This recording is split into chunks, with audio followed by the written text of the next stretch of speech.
लगभग सभी लोग यह जानते हैं कि कुत्ते खुले में ही सहवास की क्रिया करते हैं, जिसका कारण है कुत्तों को द्रौपदी का श्राप। जी हाँ, कुत्तों का ऐसा करना एक श्राप है।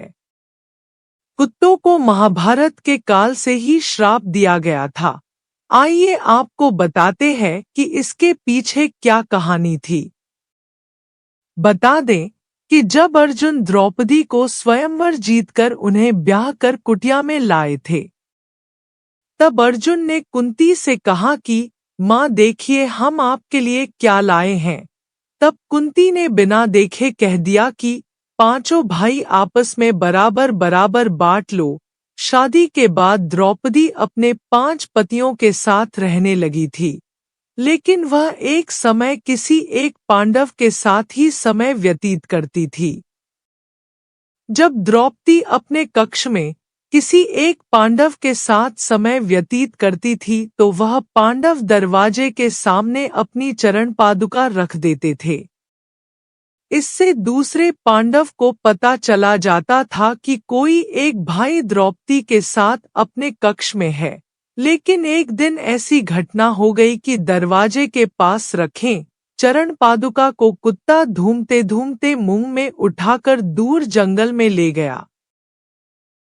इस दौरान जब दूसरा भाई द्रौपदी के कक्ष की तरफ गए तो उन्होंने यह देखा कि दरवाजे पर कोई भी चरण पादुका नहीं है, तो उन्हें लगा कि द्रौपदी के कक्ष में कोई नहीं है।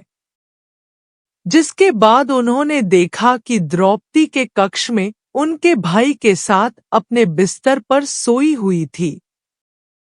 यह देखकर तीनों ही शर्म से लज्जित हो गए, जिस पर द्रौपदी ने कहा कि आपको बाहर दरवाजे पर चरण पादुका नहीं दिखे। तब उन्होंने जवाब कहा कि बाहर चरण पादुका नहीं थे, इसलिए मैं आपके कक्ष में आया हूँ। जब बाहर चरण पादुका देखने गए तो वहां पर कोई चरण पादुका नहीं थे। तभी वहां पर मौजूद अर्जुन और भीम चरण पादुका को खोजने गए तो उन्हें सारी सच्चाई पता चली।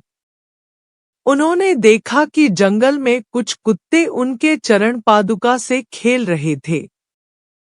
यह सारी बातें जब अर्जुन और भीम ने द्रौपदी को बताया, जिससे क्रोधित होकर द्रौपदी ने कुत्तों को यह श्राप दिया कि जिस तरह से किसी ने मेरा सहवास देखा है, उसी तरह से पूरी दुनिया तुम्हारा सहवास होते हुए देखेगी।